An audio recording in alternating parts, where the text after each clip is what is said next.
How's it going, everybody? And welcome back to another edition of the Stupid Questions podcast. Today, we're going to be recording in my new studio, which is just the new house. I'm in Redding, California. So if there's a little bit of an echo because of my room, I apologize. But today, we're going to be talking with Nick Goldston. He is a triathlete and one of the main voices in the TTL podcast. He's also a Grammy-winning artist, and he's just a super talented guy. We talk about a lot of deep topics, and I'm sure you guys will enjoy it. It's about an hour and a half long. Stick around to the end, though. There's some really good, deep advice that Nick gives that I think you will appreciate. So without further ado, Nick Goldston. Really quick before we get back to the show, just wanted to say that we have episode 100 coming up. I can't even believe that. And we are going to do things a little bit different for that episode. I'm going to give you guys the opportunity to interview me and ask me some questions. So if you have some questions you would be interested in asking, you can check the show notes link in the description. It will take you to a Google form where you can add any and all and as many questions as you would like to. I will compile a list and hopefully go through as many of those questions as I can for that episode. So if you're interested in that, check out the link. Thank you so much, and I hope you enjoy today's show. So, dude, I guess I should just say thank you so much for coming back on the podcast. It's been a while. I think how long has it been? At least a year, I would say? At least a year, going yeah. close to a year? Yeah. Yeah. So to date, your past episode is the only one of my episodes that I have actually listened to because, first of all, I hate hearing myself talk. Very nice. And second of all, yours was so interesting on the sound stuff for me and the music stuff that I listened to it over again on a bike ride. I was like, oh, yeah, I need to really chew through that stuff. So, yes. Yeah, I appreciate having you back on, man. My pleasure. That was fun last time. Let's do it again. Yeah. So how are you doing? Like, what's taking up the most mental bandwidth for you these days? Oh, man. I don't know how deep we're allowed to get on this podcast. How deep As are we allowed deep to as get? you want, like literally the deepest. Okay. How am I compared to last time? Since I last talked to you, I went through like the lowest period of my life for a seemingly silly reason, but yeah, for sure. And I know you've gone through some really difficult things in your life, and these pale in comparison to that. But it just had to do with heartbreak, and it kind of just like stripped me down to my very core, and I am slowly building it back up. I'm now in a place where I can do something like this, and it can be enjoyable. But there were many months there where not only could something like this not even become close to be enjoyable because nothing was enjoyable, but I would just have anxiety around everything. It's so crazy, and it's really interesting how sport played into the whole thing, like as part of the healing and as a challenge to do while I was trying to like crawl out of this hole. I don't, I look back and I think I was doing all of the things that one would do to try to get better, to try to feel better. And it was still so difficult. I can't imagine not having triathlon. I can't imagine not having close friends that I could talk to about it. I can't imagine having a job that I didn't like, that I had to show up for every day. I feel like I had all the cards stacked in my favor, and it was still so challenging. And then you think, well, everyone in their life goes through difficult periods like this. That's what I realized during all this. And it's been like at the very least, my empathy for other people has really deepened. So I have many questions, but the first one I guess I should ask is, so we all go through, this sounds like a breakup. That's right. Yeah, as a breakup. Okay. Yeah. Okay. So with some breakups, I think that they're easier than others. Some of them are super hard. So what made this one so incredibly intense and hard for you to cut it loose? No, cut it loose? Wait, was that an intentional? It was. I'll ask all about the song, but I'm sure it had some inspiration in this. Very nice. Yeah, a little teaser for what we'll talk about later. I think what made it so hard this time is that for the first time at a certain point in the relationship, I thought, oh, this is clearly the person I'm spending the rest of my life with. I really hope your listeners aren't so bored by this, but I don't know. I was at a point where anything that talked about breakups, I was so tuned into, and like I needed answers from other people. So hopefully this is helpful for someone. But I think that's mainly it, is that there was a good chunk of time there where I thought, how did I get so lucky? This is the person I'm going to spend the rest of my life with. You start building that future with that person in your head without even realizing it. Yeah. And so the kind of coming to terms with the reality that is not going to happen, it just felt like it kind of unraveled a bit of my self-identity, or a lot of it, and very quickly. And it just, it rocked me. And I think within all of that then comes, what am I doing? Like, who am I really? Why do I do anything? And, part of that's probably because I put too much of myself into that relationship. But yeah, I think that's why. Do you actually believe that you put too much of yourself into the relationship? Do I actually believe that? I guess not. But that is what these, everything that I've been reading and consuming has been saying, that if you are this distraught after a breakup, it's because you lost yourself a little bit in there, and you should have retained more of your own self throughout that.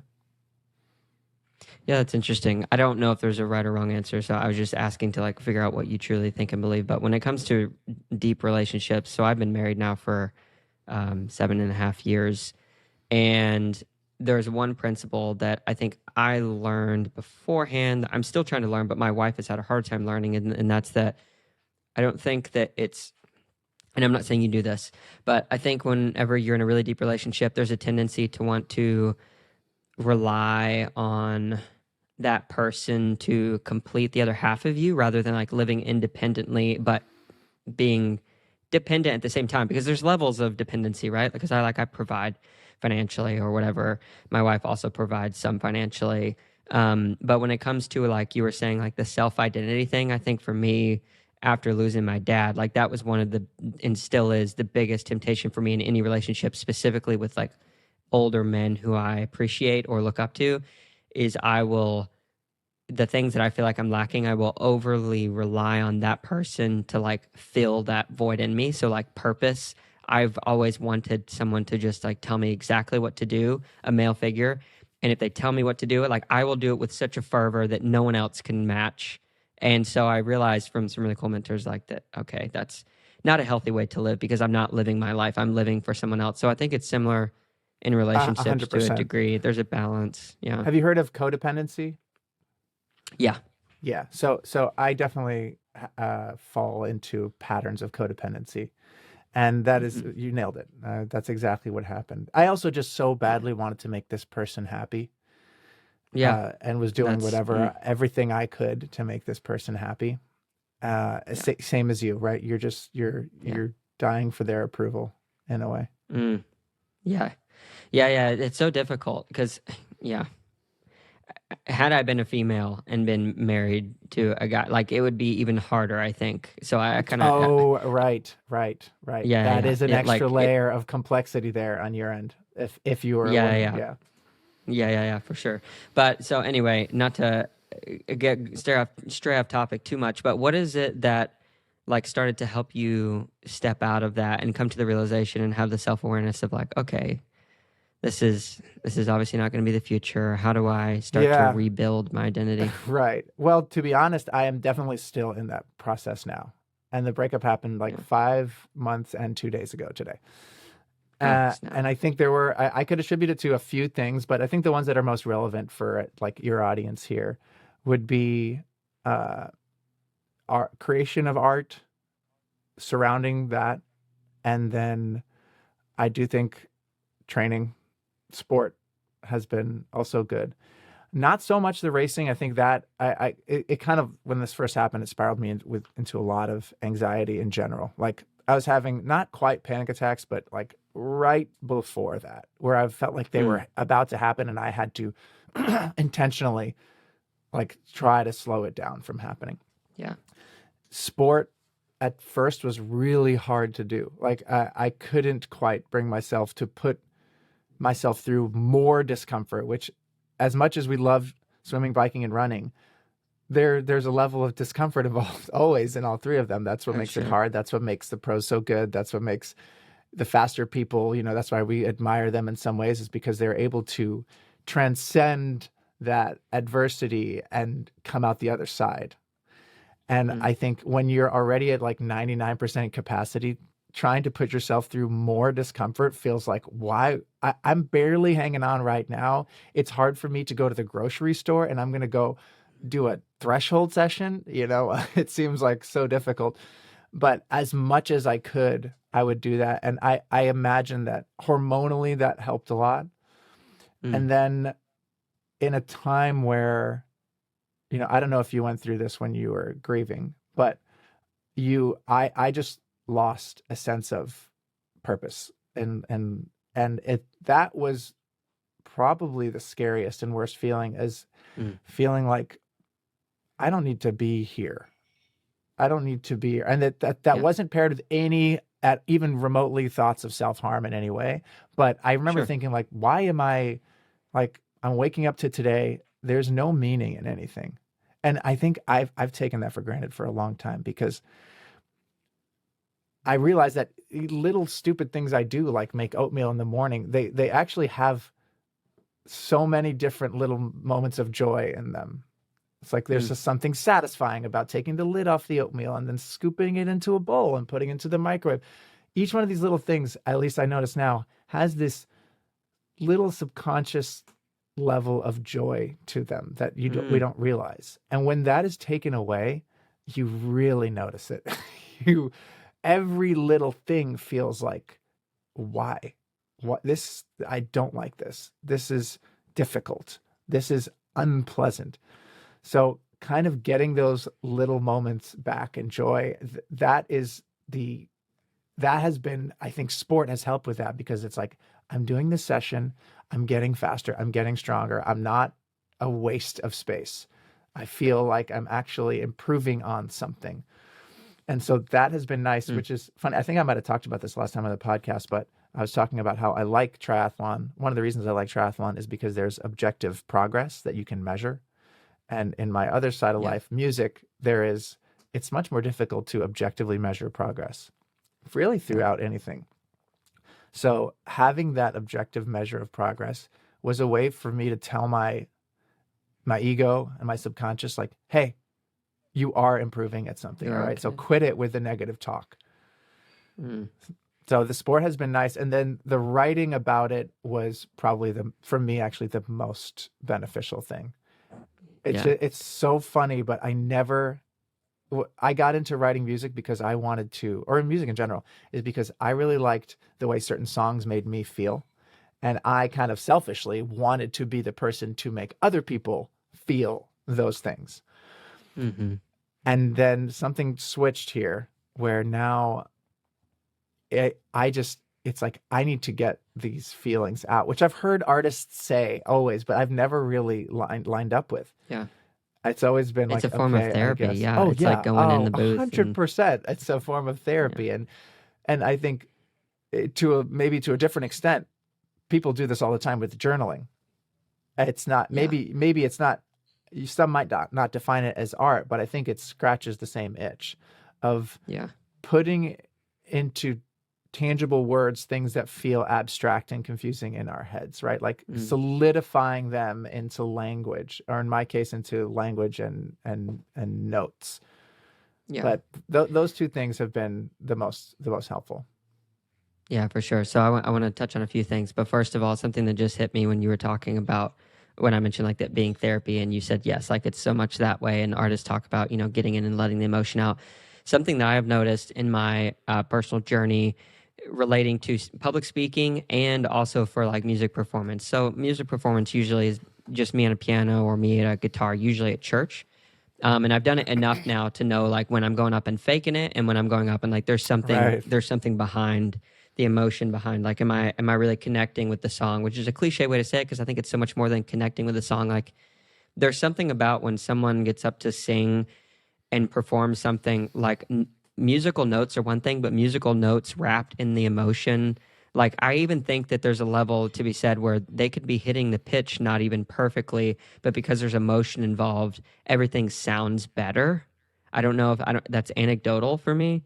No, But I you're think so that's right. something that, yeah, it's been such a beautiful thing for me to realize, because I used to be very self-conscious when I performed up front, and I would always think about, I would overstress about, am I, is my voice box undulating too much, where I'm not just holding the note steady or whatever. And then you could become so focused that you forget what the next note is. And then it's just like, it kind of compounds into this horrible experience of not greatness. So, but going up there and just like letting yourself be who you are in that moment, people connect with that. And especially public speaking is where I started to learn that. I was like, oh yeah, like that's what this is about. So I don't try to anymore when talking up front or anything to like go in with like a whole lot of rigidity and like, here's what I'm going to talk about.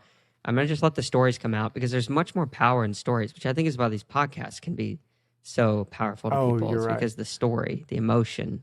Um, yeah, I'll let you respond, and then I want to say something else if it's Well, okay. I was just going to say, I teach music, right? I teach this a graduate class in songwriting.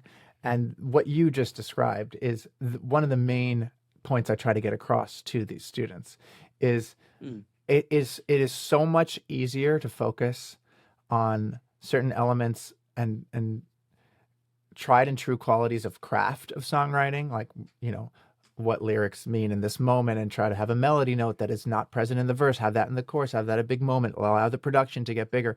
It's so much easier to focus on these tangible aspects of what makes a song than it is to mm, focus on the much more abstract things, which is having real emotion in something.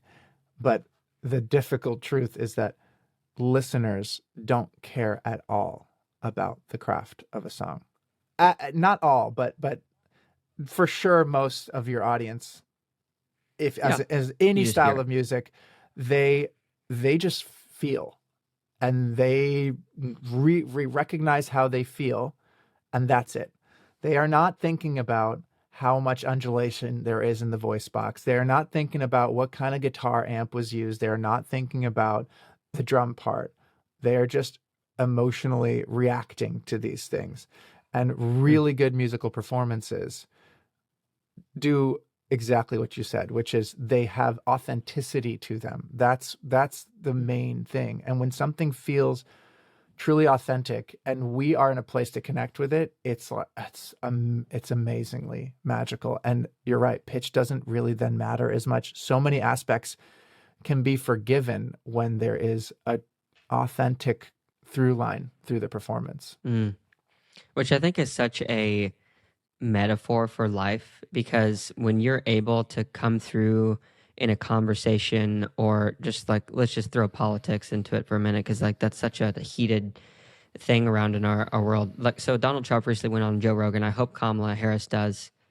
Because when you have a conversation and there's emotion and there's humanity involved in between, and people are making mistakes in the open, we're so much quicker, I think, like you said, to like recognize the human behind the mistake and let that Right. aside to kind of see what else is going on. Because yeah, like vulnerability is so difficult to like truly do, but it's usually received and inspires vulnerability in others. So yeah, beautiful You topic know, it's there. funny you say that about vulnerability because I've been talking about this with a friend of mine recently about I see myself as someone that can be very vulnerable very quickly with people.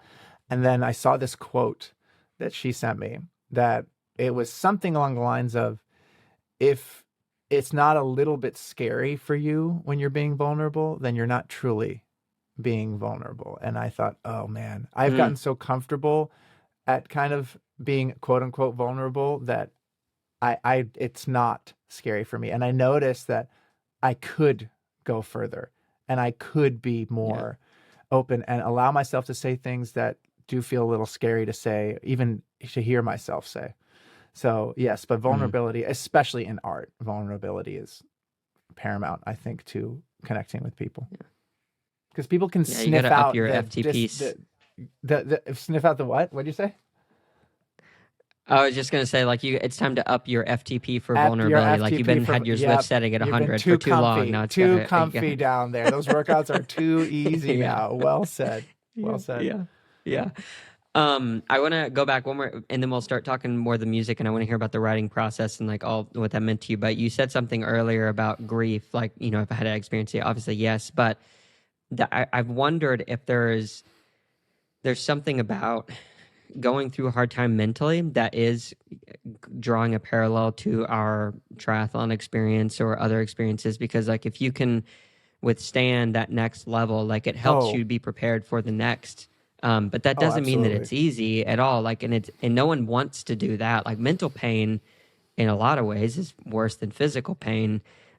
So like being willing to open yourself up to whatever's coming next in life, I think that's going on what you were talking about, the little moments of joy.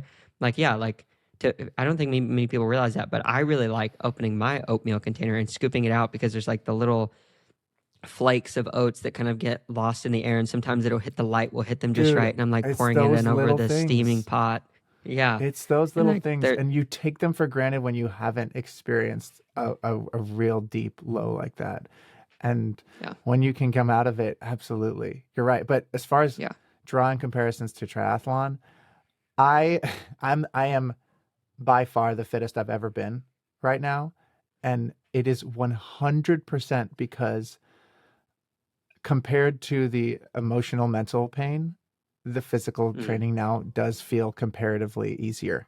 And so I have been mm, able to push myself more and do more volume and do more intensity in a way that I thought before was kind of limited by physiological things. And now I'm realizing there's a big mental limiter before on what I was willing to put myself through. I also remember yeah. this big time when I did Ironman Wisconsin or I almost did it, and it was such a difficult day mentally. I was also pretty broken down during that race, and then I DNF'd, and it was crushing. And then the next week, a friend of Mm, mine who was working for the Malibu Triathlon, she allowed me to race in the Malibu Triathlon, and I went there and I had an incredibly good race for my standards. And I mm, averaged by far the highest watts I've ever averaged and ran the fastest I've ever ran. And I remember the whole dude. time thinking like, this isn't even hard.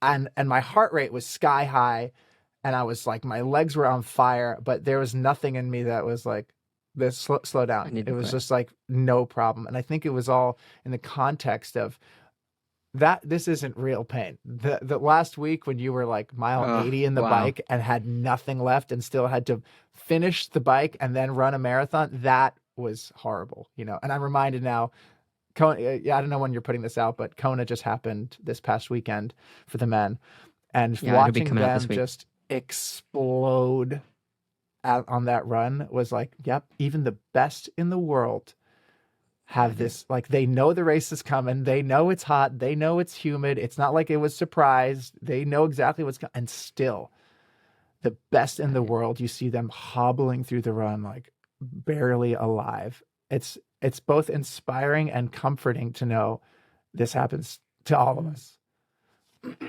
Yeah, for sure. So I did Wisconsin last September, which I think was after we recorded, and it was my second ever Ironman. And my first one, I went to go do like it was like a 9:45 for the first one. Like I felt really happy with it. It was smiles the whole time. That's Then I did great. Wisconsin, and it destroyed my soul. Thank you. Yeah. But I like was walking on the run, had knee pain, blew up on the bike, and there was a lot of mental stuff. Like just to be completely vulnerable, and this is kind of scary to share, but I'm gonna do it. Um, like I had been post living overseas for a year, like had come off of this breaking this addiction to pornography, and then it came back into my life, and I had like a relapse literally the night of the race or before the race. Night before the race. I Oh, did that's like you were in a the mental night before the weakened state. race. Yeah, dude. I slept none.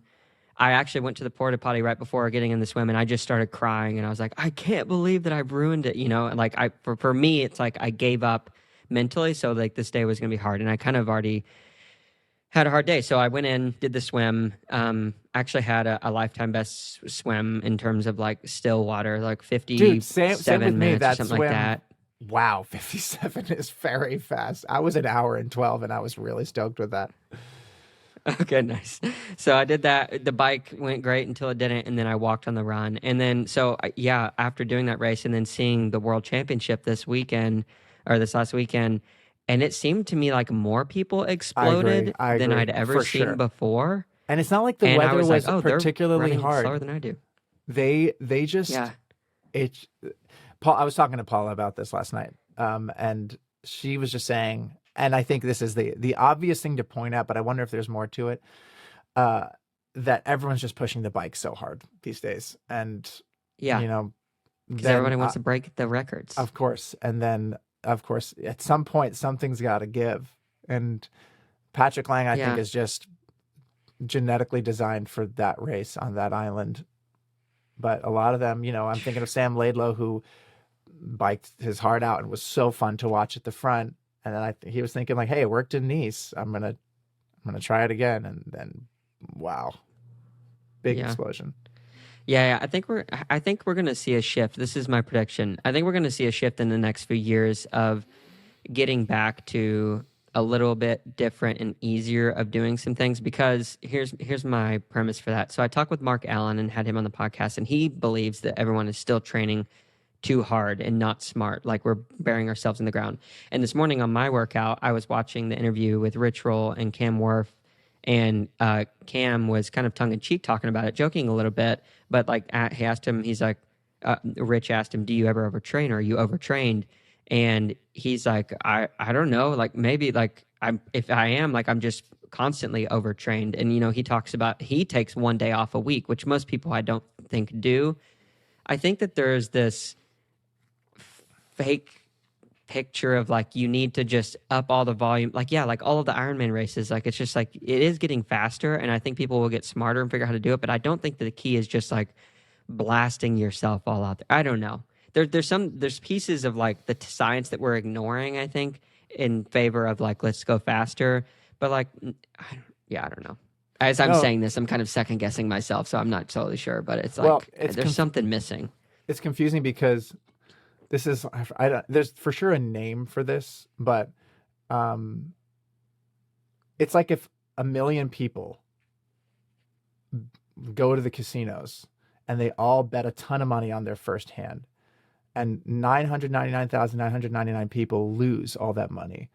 But we see the one person that wins, and we're like, see, this is how you do it. You go to the casinos and you bet a bunch of money.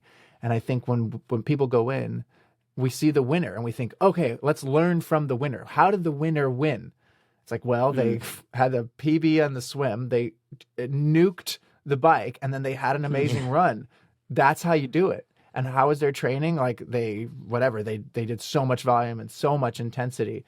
And we think that's how you do it. But what you don't see is the other 19 athletes who tried exactly that, and it did not work at all. And so as an individual, like as a viewer of the sport, you can kind of appreciate the winner for what they did. But as you living in your own body, is that the gamble you're going to take, that 1 out of 20 times it's going to go well? Or are you going, or is there something that feels like it's more sustainable? And this is kind of all wrapped up into, why are we doing this sport anyway? Is it to 1 out of 20 times have an amazing result, or is it to have a consistent, healthy relationship with the sport that also keeps our bodies healthy? Yeah, and enjoy it. Yeah, so I've had a coach for the past, or two coaches over the course 2.5, almost 3 years, and in the past several months I started coaching myself again.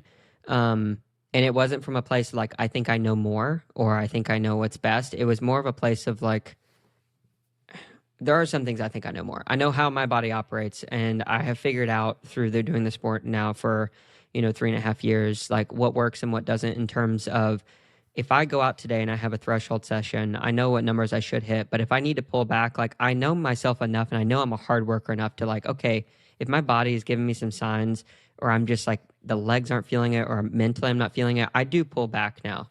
And that was the first episode I ever recorded with Trevor Foley. Like he does a very similar thing. If he goes out and he's like, oh, this isn't going to happen today, he'll push it forward a few days and bring an easy workout in today and something like that. But I think that there's hopefully we continue to grow to get to that place, because everyone is so uniquely different from obviously the genetic standpoint, but more of just like what's going on upstairs, what has a huge part to play in what you're able to do on the day. There's just so many different things to consider, like microbiology, things you could even be exposed to that you have no idea is affecting what's going on.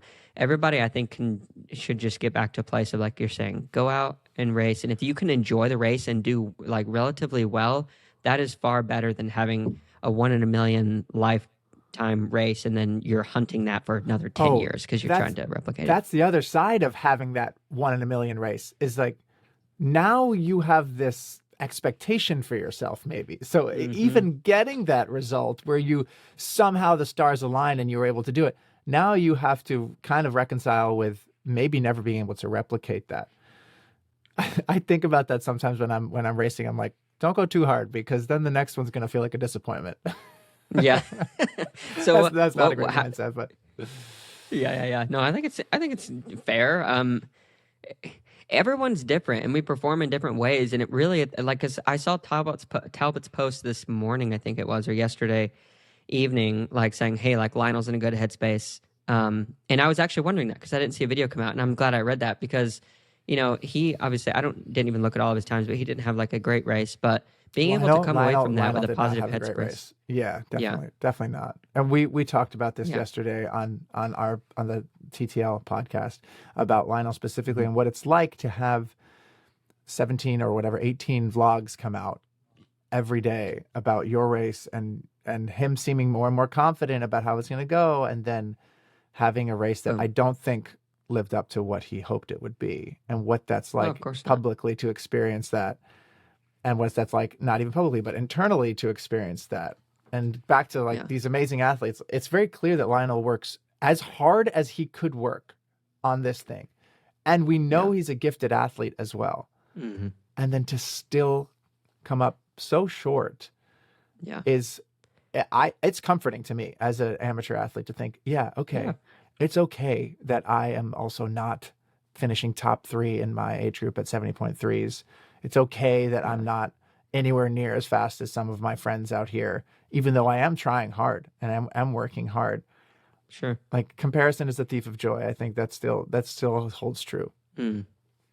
That's a beautiful quote. Did you come up with that one? No, Because I think I'm going to frame it right there. That is not mine. That is so not mine. But it is so it's beautiful, true. Though. Yeah. So one other thing on the triathlon thing, what I've noticed in myself, and I feel like I'm observing also in others, is the triathlon season is so long. Like when I come around to my first race or right before, I am like chomping at the bit, ready to go. And I usually have like a really amazing race in terms of like how I feel and mostly how I perform. By the end of the year, dude, like October even, everybody is so worn out, especially now with the pro series and the stuff. It's like you're racing so much, and it's good to love racing, but I feel like we need really, in a perfect world, the year is broken up into 3 segments of 3 seasons, or it's like 3 months on, 1 month off, 3 months on, 1 month off, 3 on, 1 off. Like I think that would be the perfect season. 1 month off. Like yes, people are doing and now, people don't even really take a break. They don't like take like serious time off of doing stuff. You're right. I mean, do you? I don't. Keep the longevity up. I took 1 or twice this year. I'll do 1 now, and I have a December race because of Worlds, so that's a little. Yeah, it's a little much, but that I did take like a month where I'm just like, I'm going to just do what I do, but I didn't take it like off. Yeah, so. Of course not. So you are going to New Zealand? Yeah. I am. Yep. Me too. We're going to be there. I'll see you there. I'll see you there, bro. Dude, you're going to be there? Let's go. I'll be there. Yeah. Are you racing? I'm racing. I made it. I qualified. Dude, I forgot. That's awesome. I qualified at Malibu, or where did you do it at? Morro Bay. Morro Bay. Yeah, it was. I don't know if you saw. There's that like crazy drama around the swim. That was a tough swim. I saw videos of people being swept away to nowhere. You saw a couple of my friends in those videos. They made the cut into the videos of people who didn't make the cut for the swim. But yeah, I swam 42 minutes, I think, and which is dude, that was an Ironman swim. Holy cow. I know. And it's funny because as I was doing it, I was thinking, man, this feels long. But I guess I'm just not a good swimmer, and it always feels long. And then I got out of the water and looked at my watch, and it was 42 minutes. I was like, that's just because I suck at this. That's why it felt long, And then I was like, okay, fine, moving on to the bike here. Yeah.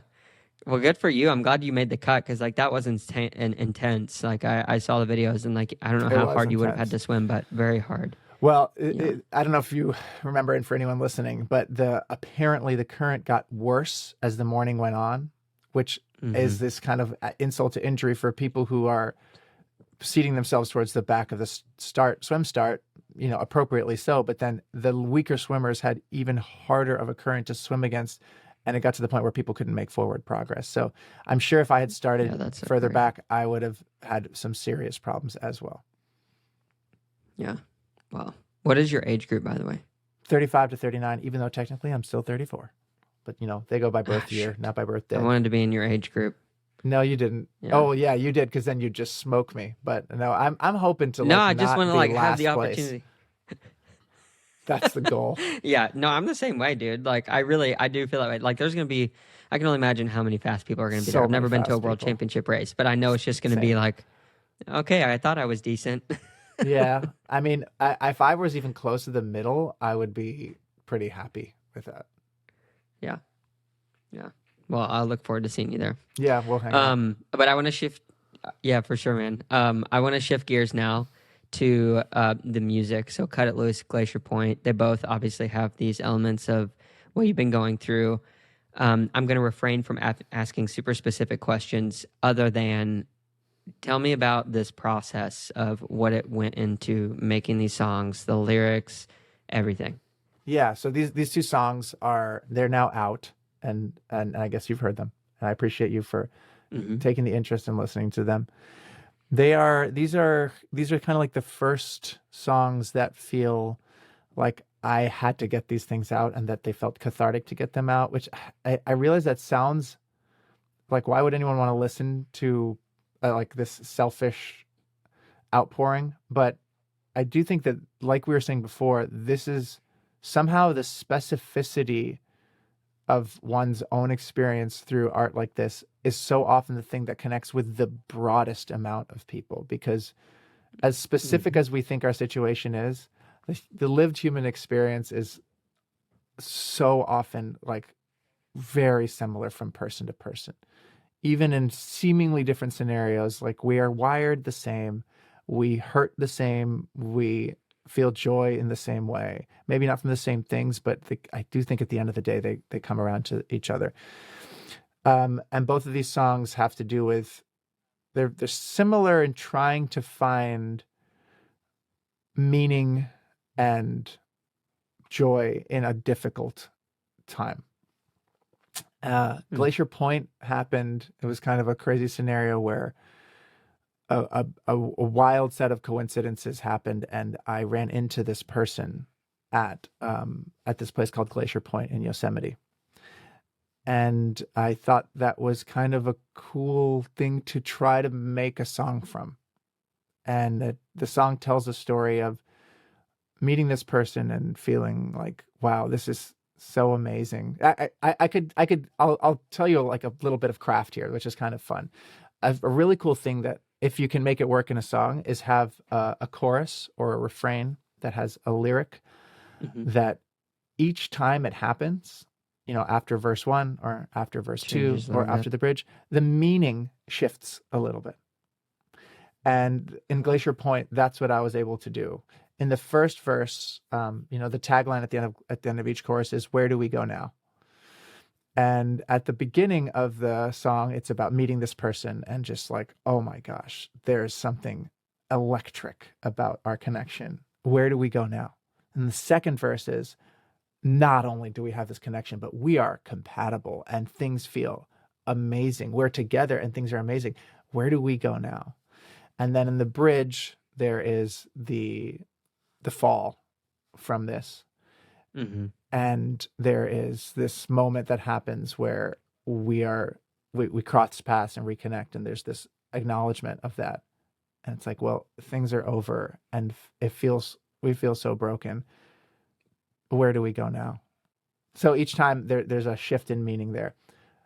I really like how that song came out, but it's a little bit of, it requires a lot of attention, I think, if it's even potentially enjoyable for the listener. And I think really good music doesn't necessarily need that. I think really good music functions on 3 different levels. I think there's the top level where you could be in a grocery store walking by, or it could be playing in your friend's car, and it grabs your attention. There's something about it that grabs your attention. And then there's a next layer deep, which is, okay, you've put the song on, but you're maybe doing something else, or you're not completely focused on it, and it's enjoyable with that level of attention given to it. And then there's that deepest level, which is you're sitting down with the intention of listening to it and taking as much out of it as it can possibly give you.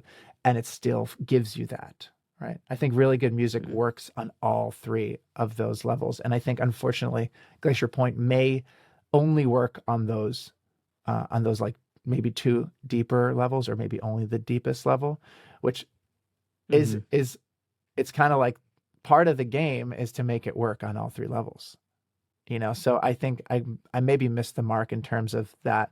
But if someone's willing to hear it and go deep in it and has had some experience with this, I think it's a great little piece. Yeah. Yeah, it's interesting how that stuff works. Like, I don't claim to know much about it, but I am a student of music. I really appreciate music. But when you were choosing, because Cut It Loose is a little more catchy in the beginning. For sure, to the much ear. more. I think because that's what I'm alluding to, right? That catchiness is absent in Glacier Point, but it's more in Cut It Loose. But to be said, so two questions. First one, did you intentionally choose the chords or like the notes and the progression specifically and differently for each one? Yeah, I'm letting the music a little bit more be I was a little less intentional with Glacier Point about, do I want people to like this? And a little more just like, I want to get this out in the way that feels authentic to this song and this emotion. And I hope people will connect with that. With Cut It Loose, there was intentionality behind, how can I make this instantly a little more likable? And for people who haven't heard the songs, which I'm sure is basically everybody, they're not catchy pop songs. They're like singer-songwriter, folky, indie, acoustic songs. But Cut It Loose has a little more, and it's still like Cut It Loose is still kind of a sad song, but it's a little more, I think, enjoyable by anybody. It's a little more lighthearted musically. Yeah, Cut It Loose like reminded me of, like, when I first was hearing about it, I was when I got through like the first minute or so, I was like, is this about a divorce of his parents or something? Because it was like so intense. Right. Like, watch you drive away, memories play, jokes that we have internally, empty shelves, like that kind of stuff. I was like, oh, is it a divorce? But I mean, I think that same level of intensity lives in that song. Like, if it were to be a divorce, because I think to you, like, it probably felt pretty close to that. It's funny because like I almost feel shameful saying it because I'm actually the person who ended it, and the relationship only was it wasn't that long, and I still have a lot of confusion around why I am so still like hung up on it, and how it kind of is behind every thought when I made the decision to end it. So it is a confusing thing. Why did you end it, if you don't mind me asking? Yeah, it's so funny. We talk about authenticity and feeling like a real vulnerability and connection. I think part of the reason you don't have is to if you don't want to. No. It's all right. It's all right. I don't know. I'm actually still trying to figure out exactly why, but my body was having like a visceral reaction to, I don't know if I was just scared, and I've been reading books on attachment styles because I kind of like when someone told me like, you might be a avoidant attachment style person, and you kind of like, you had no choice. Once you got really close, your brain like freaked out. But there was something about like, I was craving more of like a authentic connection, I guess. But I can't really tell you why. And I've been now through 3 therapists to try to figure it out too. So welcome to number 4. No, I'm just kidding. Right. But there's just I've had to understand a lot and relearn a lot of things about myself through this whole process, for sure. Yeah. Well, interesting. Thank you so much for sharing that. No, that's super interesting. I say super interesting way too often, but that's heartbreaking and hard to figure out. Like, in relationships, why we do certain things is so hard. Yeah, it's so hard, and so much of it is wrapped up into parts of ourselves that we've never had to look at You know, when things get really difficult, you're forced to look at parts of yourself that sometimes you don't even have the language, not only to not fix, but to even understand. And it's about slowly taking apart those pieces and thinking like, okay, why do I feel this way about this thing? Why do I do this? And it's not easy. Like somehow our subconscious knows the answers. It just does not want to share them with us. Yeah. And I think that's Dude, part it's of what so makes hard. music great, is because it allows us to like somehow it speaks the language of the abstract a little bit better than our mind does. It can kind of understand these parts of ourselves that we don't understand in some way. I think good music does that. And when you talk about like vulnerability and authentic performances, I think that's why we like them, is because they're able to allow us to feel seen and heard in ways that we haven't been able to figure out by ourselves. Yeah. Music in itself, frequency and how we use it and harness it in the limited span that we can hear is a fascinating topic for me, because I come from like this Christian worldview where, you know, we believe God spoke the world into existence, which is an audible thing. And then we were given the same breath and allowed to speak from him, and then we have that same creative power. And I think even if you're not a Christian, like you can really buy into that relatively easily, on the idea of you're in the position to have the power to literally break someone down, to literally kill them with your words. I think that it does have like a physiological response, and things can shut down. Oh, You can literally talk someone into death. oh, absolutely. Yeah. No, I fully agree with you. And I'm not Christian, and I still though do subscribe to a lot of what you just said about having there's so much power in how we connect with people, and that there is this magical connection between all of us that seems, you know, and you know, to some person it's God. To me, it's this inexplicable thing that I will never, I don't think, fully be able to explain.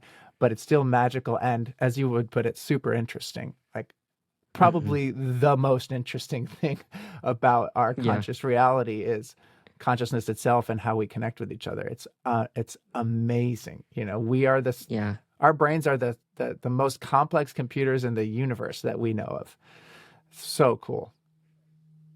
Yeah, one of the greatest lessons that I've been trying to continue to absorb and learn is this idea that in order to accept something, I don't have to understand it. And that has Oh, become wow. most true in my relationship with my wife, because there are times when I believe with a fervor that could move mountains that I am right. But coming back to it later, usually I'm actually not always right. Shocker. But Amazing how in that can happen, huh? yeah, amazing how that can happen. Yeah. But I do believe like that when I come to a place of accepting who she is for who she is, who she is, why she is the way she is, and she's making this decision, whatever, or whatever the topic is, the way that she believes something, the way that she acts something out, or even like on the topic of God or anything, if I can come to a place, or for someone I don't agree with politically, religiously, if I can accept them and accept who they are, even though I don't understand it, that I think is what bridges the gap and makes us all possible to be connected and have long lasting relationships. Because I used to come from a place so much of like, if I don't understand you, I'd just write you off. So like I didn't understand what my dad did, dead to me. My sisters for a while, they were making decisions that I didn't like, dead to me. Family, mother, dead to me. And like I started to do that with my marriage, and that's where I really realized like this is very dangerous, because at that point, like I can't divorce my mom, I can't divorce my sisters, but in my marriage, like I could divorce my wife. Right. But now I've realized like, oh, okay, like well, this has detrimental consequences. So what do I need to figure out? And I think that was the biggest thing for me that was just like eye opening after doing lots of counseling separately and together. Is just like if I can accept what I don't understand and trust that things are going to be okay. And like the human brain, I think, can't understand everything. Like there's so many complexities, and like what you were saying with music, the abstractions that with our finite brain, it just, we cannot fully grasp and Of course not. comprehend. And that's Of why course we not. have other people who have different pieces of those understandings. And then collectively we can come to a place of like, okay, I think we can move forward in a good relationship. So there's my It's also like, pontification. it's also what makes life interesting, though. It's also what makes life worth living, is exploring parts that we don't understand yet. No one wants to have a full understanding of everything, as much as maybe they think they do. That's what makes music special too, is that it makes you feel something that you can't quite explained. That's the nature of it, actually. I mean, that's why we make Yeah. it, is to feel that thing. Yeah. Have you heard of the story of Job? It's a biblical story. Have I you heard of know it? I was not raised religious, and I know very little about religion. The only Job I know is from Arrested Development, which is a TV show and has nothing to do Okay. with that story. So no, enlighten me. Okay, so in the story of Job, Job, Satan and God are having a conversation in the heavenly courts or whatever. It doesn't really give super specifics, but Satan says, "Hey, like, or your guy Job, yeah, he's worshiping you and doing all this stuff, but I bet you that's only because he has like all this wealth and riches. He has like family, servants, animals, whatever." Anyway, so God allows him the ability to basically take away everything that he has. Family dies tragically, or captured by raiders, and a tornado comes, basically wipes all his stuff away. And he ends with nothing. And the whole point is like Satan's trying to get him to like curse God's name, and he doesn't for the longest time. But then he gets to a point where he starts questioning God. He's like, "Why are you letting this happen?" Basically, and God comes to him. Not directly, I can't remember if it's direct or indirect. Some people go look it up. It's a really interesting story. But anyway, the premise of it is that God says, "Well, who made the wind? Who can count all of the galaxies?" Like before you were born, and I was moving all the planets from where they should go and where they shouldn't go. Like, where were you at? And he never answers his question. He never gives him that understanding. But what he gives him is a picture of like you don't have to understand everything for it to work out. So believing that story is true, Hmm. God comes back again, Job comes back to life, like he can have that understanding in a perfect realm, but that story still is true whether you're religious or not. It's like, yeah, accepting that. So I just wanted to share because it was like No, clicking in my brain. you're right. This reminds me of a different quote that is the same thing. I just texted it to my friend last night because she's Oh, no having a way. hard time as well. So I'll just read it verbatim. You Yeah, never please. know what worse luck your bad luck has saved you from. It's from Cormac Mm. McCarthy and in No Country for Old Men. And I think there's a little bit of that in Oh what you yeah. said, which is it's easy for Job to be like, why are you doing this? Why are you? It's like, well, you're not, you're seeing a tiny sliver of reality, and it's causing you pain. But Yeah. it's a so much bigger, complex thing that how can you understand it? Yeah. How could Yeah. you ever So pretend to deep. understand it? Yeah. So there's the lesson for today. Yeah. So I want to go back really quick if you still got some time Yeah, when sure.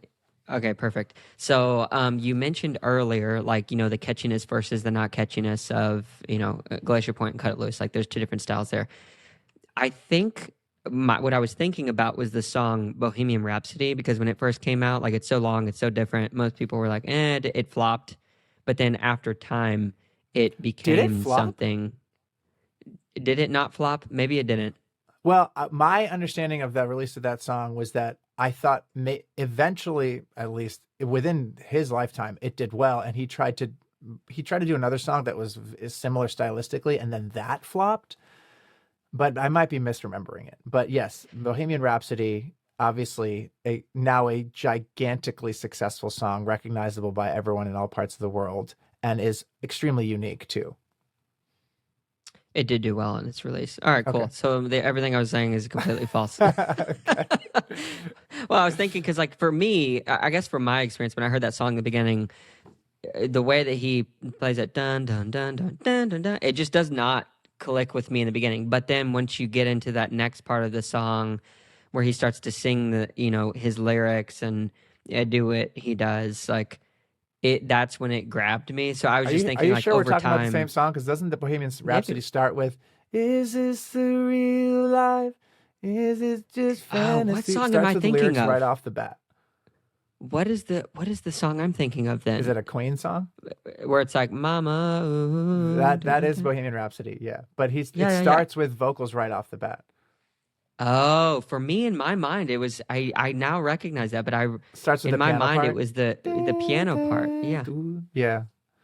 I don't actually know Okay, that cool. song that well, and I'm not particularly a Queen fan. I don't, not that I'm not a fan, but I just don't know the songs. But Well, that I'm song is glad you crazy, and from a musical perspective, it just goes everywhere and does amazing things. And really, yeah. I can imagine, especially back then, where you didn't have this plethora of music at your fingertips at any moment of the day, listening to the entire catalog of any music, of any song that's ever been created, when you were mostly buying records and listening to the radio. When something like that came out, it probably just cracked people's brains in half. Yeah. Just, Like, what is what happening? am I listening to? Is this like from the heavens? Who could sing Yeah, yeah, like yeah. this? Who could make something like this?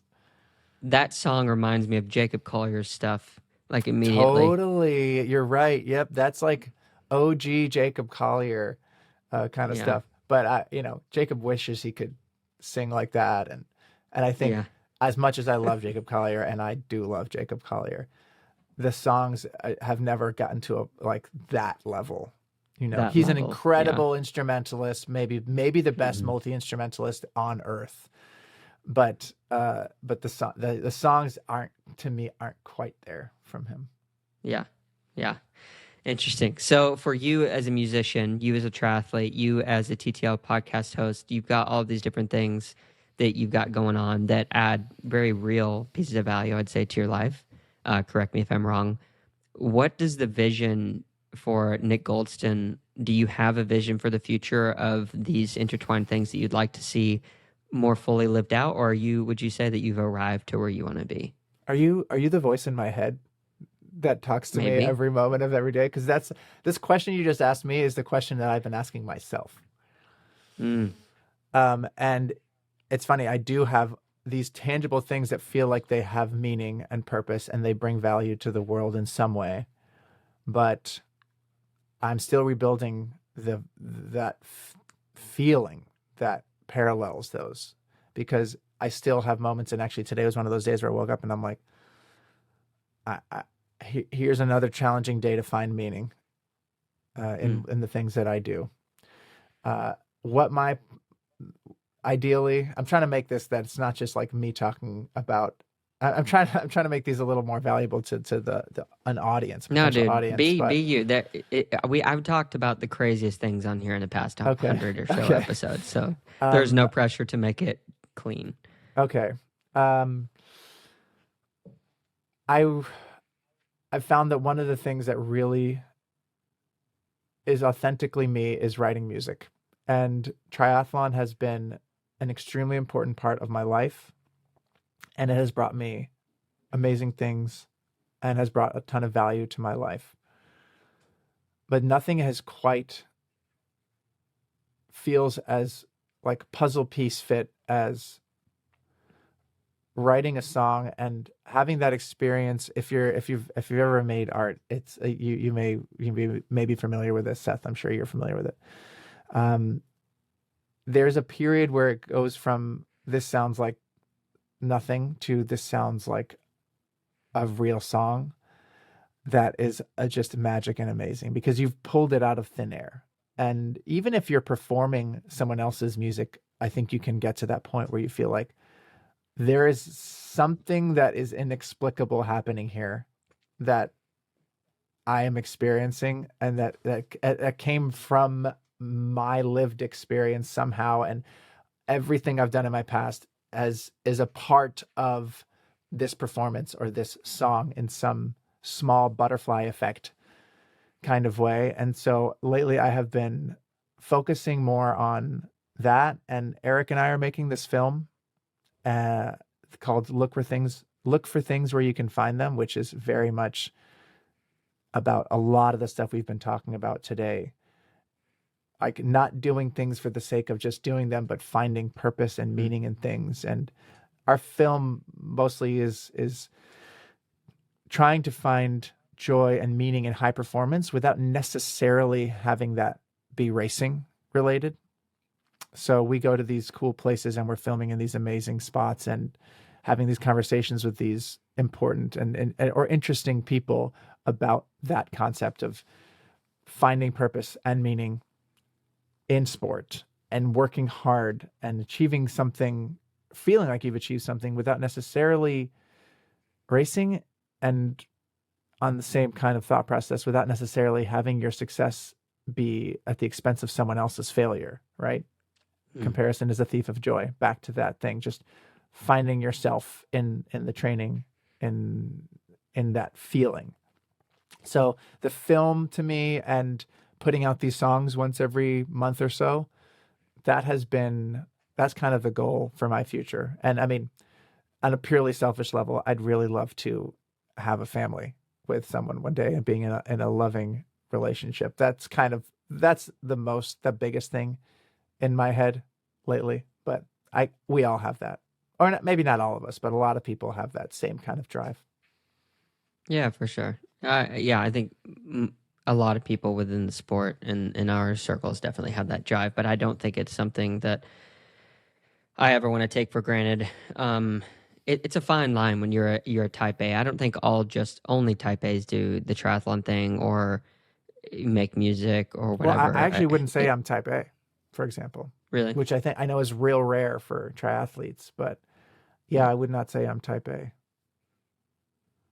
I You're try pretty to be. relaxed. I'm pretty relaxed. Yeah. Yeah. Yeah. I mean, not lately so much, but before all of this, yeah. I would say too relaxed. Like I could use a little Really? more. Yeah. Yeah. I could use a How's your little time more management? drive. Really poor. Really? Yeah. Time management's poor. Yeah. Really? Yeah. What do you do to survive? Because I feel like someone like you move around quite a bit.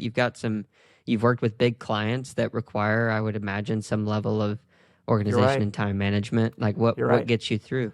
And I've definitely soured relationships because of my poor time management, for sure. Really? I think I don't really know the answer to the question, but I think at least a component of it is that I don't know. This might just be my ego talking, but I think people can feel how much I really love working on music and how much I love Mm-hmm. doing the podcast and how much I love making the films I make. And people are attracted to that kind of excitement because it's either they want to reward it or they think that being around it will kind of spill over onto themselves. So and it's hard to say, and that sounds a little self-serving, but I think there is an element of my I think authentic it's true. excitement for many different aspects of life that is a little bit addictive to be around. Yeah. Because I notice myself feeling like that when I'm around people like that, people that have an authentic interest and excitement for their own life. I want to be around them. There's something Mm. about them that is just, it's invigorating. Yeah. Yeah. You gotta have good self-awareness to get that figured out. Um, you have risen to a level of popularity specifically within triathlon, and I think probably other spheres. I just don't know as much. But as you have risen to that point, like go back before you were, for lack of a better word, like a no name in the triathlon sphere, and then like where you are Yeah. now with the brand TTL and your other podcast, and then obviously people have discovered that part of you, and now they see, oh man, he's like multidimensional. He's got the music side, he's got the triathlon side, all these things. What has that done for you, or what has that experience been like? I guess like rising to that level of popularity, because people, like you said, they want to gravitate toward that, and there's a level of like I feel like you probably feel some level of like gratitude. But what else comes with that you didn't expect? Well, I have thought about this before, but not to a great extent. Well, I have nothing has been that surprising about it. And I think part of the reason is because you say rise to popularity, but it's still like we're still talking real, like, it's not like I'm Jan or someone like that who has a real Right. thing. But if I walk around at races, people recognize me a lot. When we were just at T100 Lake Las Vegas, that was a very fun part of it. And I think as a pretty much edge of the spectrum extrovert, where I am as extroverted as one could be, I generally enjoy all that. And then it just so happens that the triathlon community it's mostly filled with really respectful, smart, fun, interesting people. So I love talking to anyone that wants to talk. But what the process has been like, I don't know. It's hard to say because when I was younger, I had some experience with it with music, of having some level of recognizability and Hmm. notoriety with it. And so I think I was just a little bit used to it already. I'm I don't know. It's been really fun. Maybe the only negative is that there is a part of me that probably already had a propensity to struggle with external validation and a Mm. slight addiction to that. And I probably it'd probably be healthier for me to have to derive less joy from external validation. And there's the having this community there is a carrot that's always kind of dangling in front of my head that I have to try to reconcile with in some way. And it goes Mm. back way further than triathlon. Like part of the reason I got into music at all was because I was in the car with my dad and Elvis was playing on the radio, and I noticed that girls really liked Elvis and I wanted Yeah, girls I to remember like you me. telling me that. So that's the same, that started when I was a kid. There's just a part of me that is looking for approval from Mm. people. And I can see now how that's like our joy should come from within us.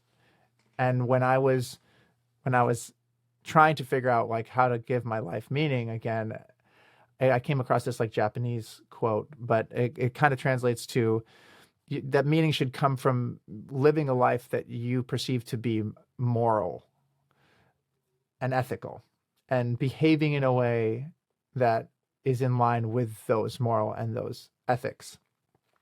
And I Mm. realize now that trying to get trying to derive joy from people's approval is not quite in line with that for me, right? That's Mm. not what I should be doing. If anything, I should be trying to more directly kind of help those, not help, but bring those Yeah, people joy. And it's easy to tell myself that. I'll use my Instagram stories as an example. I post a lot of like photography, like it just I was going to ask about from it. training or from whatever. Just like I love putting nature up there, and I like that people like those photos. Like I can't help it but like that people like those photos. And I wonder if there's like how can I do that in a way that's less self-serving and that's less Mm. approval seeking. I don't know. It's a challenge. It's It's kind of interesting. like a journey I'm going through right now. Yeah, it's interesting you mentioned that, and I'll say one other thing in relation to the IG stories. So with the Instagram stories, I was going to ask about it because you have a very specific look and feel for what you're shooting for, and I know it must take some level of time to take the picture, then go and edit it, and then upload it, and then you're spending some time how people perceive it. So that's fascinating. I won't ask too many questions around that, but other than, I guess I would just comment and say like they are gorgeous and beautiful. And I've taken some of the little things that you've done with like posting the data overlay, like and how you've done that and cropped it with the iPhone. Like I was like, oh, that's so good. I'm going to steal that. So I am Yeah. also a student of Thank you, Nick dude. Goldston. Thank you. Um, Thank you. It is fun. so It is really fun for me to post those. I don't mind spending the time on it. I get excited about like, ooh, I get to now pick my favorites and yeah, edit these. And each time it feels like this instantly satisfying journey. If I'm being honest with myself though, even if I had like only 50 people that really enjoyed it, I think I would still love doing it. So maybe yeah, I'm not as bad on the external approvals spectrum yeah. as I think. Well, I think you're changing too, and I think one thing you touched on that's a beautiful part of the human experience is like with this and with whatever it is, usually the level of motivation, or excuse me, the thing that motivates us to get into a specific vein of life, whether that's a relationship. Oh, I see that girl, or I see that guy. Oh, they're like really sexy. I want to go talk to them. Or, oh, that music is really awesome. Like, I want to create something that sounds just like that, or whatever it is. Like, we go in with a level of naivete and a level of selfish desire and then if we are open to growth, I think this is a huge part of it with the human experience is we begin to mature and Wow. we find the reason why we do something Right. rather than just I'm gonna go do it. And that same, like you said, the human experience is very replicable. We all are very similar, also very unique. But in terms of our motivations and things to get into things and what we become experts at, like I think that more often than not, we all share a similar level of like I'm going to this probably for the wrong reasons to start. But if I'm open to wisdom over time, it'll change and like I'll have more gratification and find that joy within. Yeah, that is. really, that's a very interesting way to look at that. I'm in my experience, I'm now realizing my experience about most of these things has been that. I mean, if we take, we've been talking about music and we've been talking about triathlon. Music, like my now, trying to impress girls to sound like Elvis, that has nothing to do with why I make music now. Like really nothing.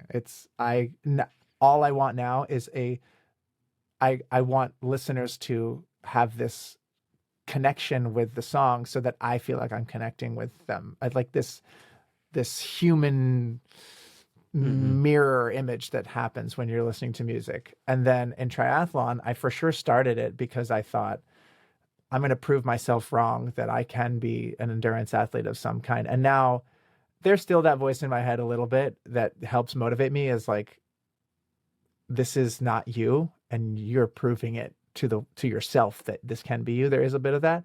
But then there's also this completely other different side that came through maturing and understanding and experiencing it more, which is just working at something that's difficult and getting better at it, even though that there's just more difficulty ahead in a lot of ways. But we're improving ourselves, and we are our own project in this triathlon training thing.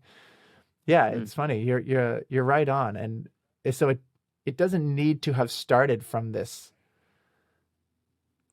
selfless place necessarily. You can get into something, I don't want to say the wrong reasons, but from a more self-serving reason or a more surface level, shallow reason, and then find the richness and depth in it coming from a different angle. Well said. Yeah. And I think once we have that realization, like, then you can start to adopt things from a purely selfish level. Or selfless level. Because I've had some friendships or my wife really taught me this really important lesson. Like, she started hanging out with some people. I was like, why are you hanging out with them? Like, they're clearly draining you. And she's had multiple friends like this. And I've watched one by one, many of them, where she's created like this beautiful bond that somebody would not have had with that person otherwise. And really, I think it makes them better. But there's a level of balance too, because you don't want to surround yourself with all of those people are your friends, because if you did, then you would be drugged down. So it's a difficult balance, like this whole concept of like my cup of what I can give to others, of love, if you want to say. Like, if it's not full, I can't pour it out partly into others. Like, I have to make sure there's something being poured in so that I can share it to the next person. Like, it's a pretty deep concept. Yeah. Oh yeah. I have that big time as a big time extrovert about sharing my time and space with people. Yeah. And I'm guilty of for sure spending time with people that you would, similar to where you look at your wife, think, oh boy, why are you even doing that? And sometimes that shows itself. And then sometimes there's aspects of it that feel beautiful and important and productive. Yeah. So 2 more questions for you. Sure. And then we'll wrap her up. What does Italy mean to you? Oh man. Yeah. So for context for people, I grew up in Italy until I was 6. My mom is Italian, and Italian was my first language. Italy represents, I think, my inner child. Which is, I mean, is that interesting? That's not really interesting, but it represents a part of me that feels like, when I think of myself, it almost feels like the American side of me is like a mask that I put on a little bit, and the Italian side of me is my true self, and that whole country. I feel so lucky. Anyone who grows up bilingual, you realize that you were given a gift that you had it's not, you didn't earn it. It was just given to you. Speaking 2 languages and being bicultural like that is, in my opinion, it's just a huge leg up in the world. You get to see, you automatically have this other point of view you can see things through. And I think it allows you to be, I don't want to use the word empathy, but it's because it's more selfish than that. It's like it's easier for you to understand something that is different, that is less attached to regular reality, because you've had to, when you speak to one parent in one language and the other parent in the other language, you're constantly making this translation, and it's not, even grammatically, sentence structure from Italian to English is not the same. So you're constantly reorganizing the same things to mean, or different things to mean the same thing. And that's just like this, that's kind of an abstract concept, but I think it can translate to, for lack of a better word, to other aspects of your life in a way that is usually beneficial and gives you a bit of a leg up. And then, of course, it's stupid little things like Spanish is then way easier for me because it's similar to Italian. And the more, we've all heard this, but the more people you meet in your life that are different, the better and more understanding you become as a person. And so that's just baked into going to a different country where people are different. You have no choice but to interact with them. Whereas if you've grown up and lived in Ohio your whole life, it's a little hard to, you can find different kinds of people that live in Ohio, but they're still all somewhat coming from the same place. Yeah, it's so interesting when it comes to language, because I went to India for the first time when I was 9 with a church trip. We went to go help build this church in school. And then as I got older, I still went on some of these trips, and then all the way to like more modern day in college, like I was going to China multiple times a year to get something made for a small business I had.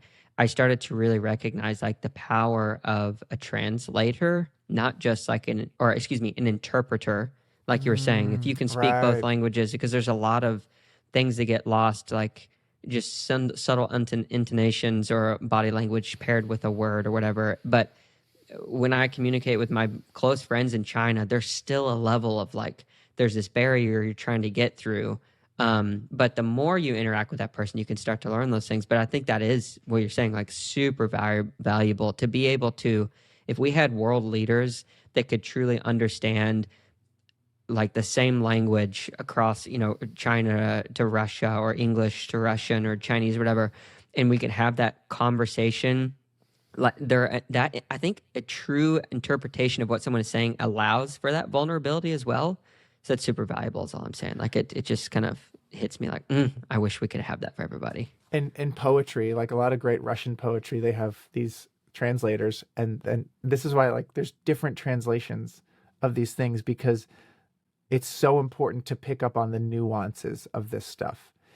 And part of the reason I say that Italy, I think, like being bilingual has been so helpful for me is because I think if I excel in communication with people and connecting with people, there's no way part of that isn't due to the fact that I had to speak 2 different languages growing up.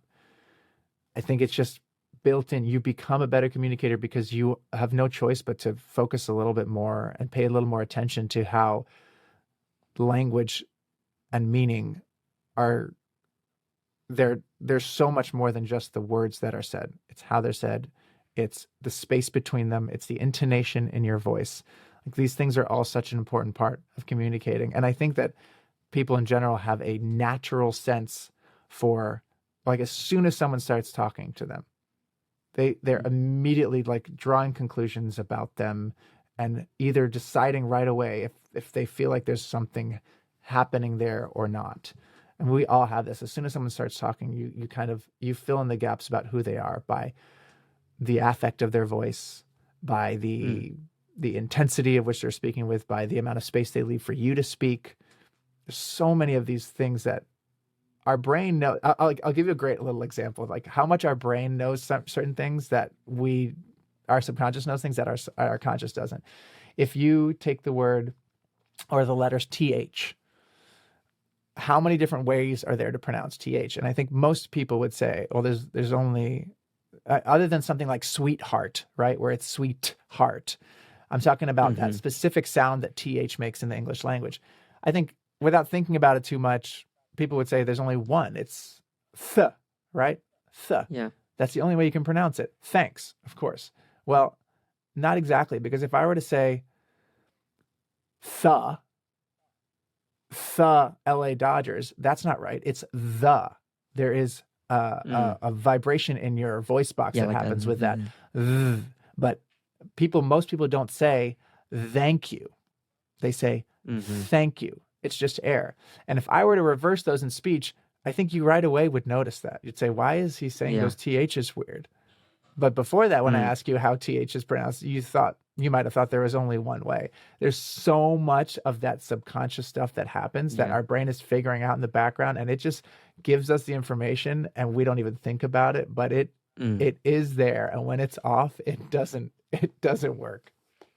Yeah. Language is fascinating. The study of it. But what I have become really interested in the past, I would say probably 10 years or so, is one topic of conversation in school, what I remember teachers saying. So I was always like wanting to headbutt with the teachers because I was like, how am I going to use this? Am I ever going to use this stupid chemistry or whatever? But and then in English class, like I really valued writing and reading because it was a form of expression for me, like writing from a very young age. But then at the same time, I would write something like ain't or whatever, and they'd be like, oh, that's not a word. And then as I got older, I've watched these not words become words. And then I realized, well, everything in the dictionary, like if you look at what speech and language and words were in just in English 20, 30, 40, 100, 200 years ago, like it evolves every year to another degree. And so you go forward 300, 500, let's say just 1,000 years, you're speaking two totally different languages where like cities, like we think it's just funny when I listen to podcasts like Joe Rogan or, and you have these archaeologists who come in here and they're like interpreting this stuff from, 6,000 years ago. And they have a very definitive way of looking at it. I'm like, we have no clue. Like truly, like if you went back and met those people, or like, it could be something as like, oh, these pyramids, yeah, those were our bathrooms. Like, obviously that's not it. But like, we think it's something totally different. Like, it's just it blows my mind the continual progress forward of how we do things like speech. We that's what we do as people, is we assign meaning to things. Like I notice that now very much, is that we assign meaning to things, but things inherently don't have any meaning. So it's all made up. And to try to do it in a different cultural context like that, it's so difficult. And often we are wrong. Yeah. Yeah, it's mind-blowing. Mind-blowing. So one more question for you. Yeah. You have been going through this moment in time, or these moments in time that have been very difficult. You've mentioned like, waking up in the morning and you feel like well, what is finding my purpose today? You're starting to find it. I can see that in you. So like, I am encouraged to see that. And I think that other people are encouraged to see that or hear that wherever they're listening or watching. Practically, I don't think anybody expects you to like have the full on answer of like, how do I end this? But to start to step out of that super anxious anxiety, like you said, like you have to consciously think about bringing it down. Like, what does that look like for you? And maybe what's something practical that other people could try to start to step outside? Yeah. That's such a great question. And I think, unfortunately, I think the answer is helpful, but it's not helpful in the way that you might imagine. I am getting better now, for no real reason. That's the first thing that's really important. My reality around it has not changed, and my displeasure with the reality around it is still there. And the reason I say that is that the first few months, there was nothing that I could do. Everything I tried felt useless.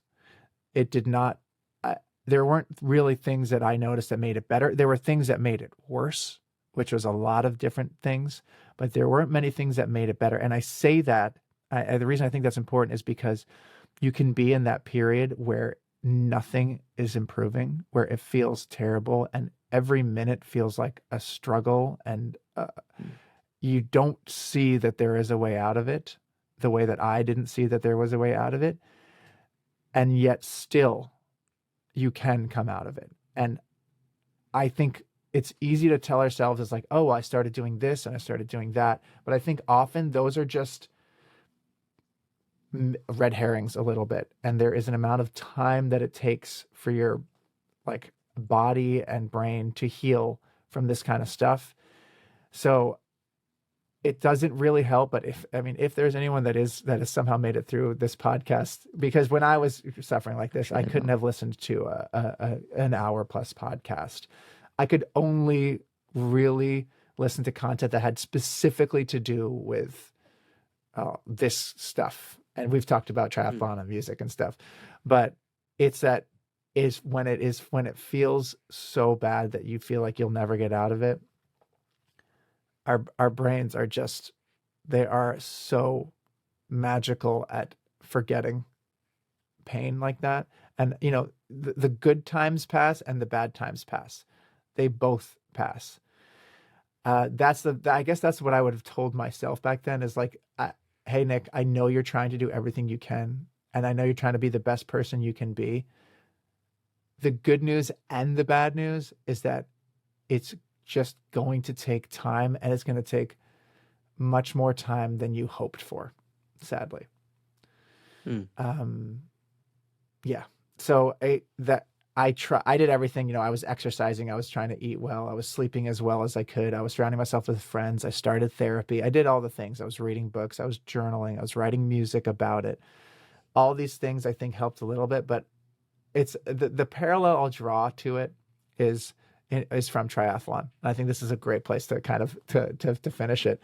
Is you taper for race week and you're carbing up and you're getting your sodium in and you're hydrating and you're trying to sleep as well as you can before the race. And then you get to race morning and everything is lined up and you have a fantastic race. But if you had screwed up all of those things, most of the time, how different is your result really going to be that day? A matter of minutes, maybe.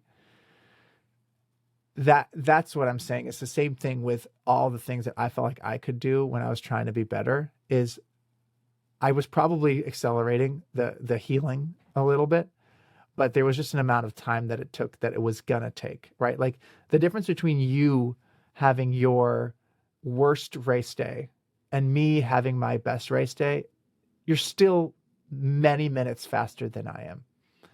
So it wasn't about, and I'm not saying none of us should taper and care about our performances, but Sure. I was reconciling with this in Lake Las Vegas T100, which I raced 2 weekends ago, when I was up the night before till pretty late, hanging out with Eric and Paula and some other friends there. And it was totally worth it. Was that the best thing for my race? Maybe not, but it was totally worth it for me to do that, because at the end of the day, the race is just this little thing. So kind of like give yourself grace if you're in something like this. And that would be my advice is to just, unfortunately, it's going to feel bad for a period of time. And it can, and often I think it's just way longer than we want it to, or that we expect it to, but it does get better. Like our brain forgets good things and bad things. Beautiful. Well, Nick, thank you so much for sharing, for taking the time, for the very, in the best way possible, colorful conversation of many different topics. I thoroughly enjoyed it. I've learned some things, and I really appreciate you taking the time out of your schedule to make it happen. Thank you, Seth. Same to you, man. I always love having these chats with you. Thank you so much to Nick for coming on the pod and for sharing so vulnerably about the things that he's been going through lately. Really appreciate him taking the time to share that, and then just to hear about the different levels of understanding that he has in terms of music, in terms of relationship that he's figuring out with himself, just all those different things. Really appreciate him taking the time to share those things. With a little bit of advice that I asked him, like how to deal with anxiety, basically what he said at the end was, give yourself some time, give yourself some grace. It does take time to overcome those things and to get through them. And it's always darkest before the dawn. So just remember that. For me personally, whenever my father took his life, I was in that space for quite a while, and I didn't know if it would ever end, but it does end. And as long as I think you keep seeking the good things in life, seeking the light, seeking the kindness and love, you'll eventually climb out of it. There are different tools that you can look to help. There's hotlines if you are feeling like you need that help. And there's also even medication, I think, that can truly help people get through these hard times. So make sure to check those out. Whoever's listening, if you are feeling that way, feel free to reach out. Happy to help you get connected with the right people. If you made it to this point in the podcast, though, just want to say thank you so much for taking the time. If you are listening or watching on any of the platforms that you can like, comment, share, subscribe, any of those things really do continue to help grow this podcast, and I would appreciate it if you could do those. If you want to sign up for our newsletter, you can do so at thestupidquestions.show. Thank you so much. I will catch you guys in the next one.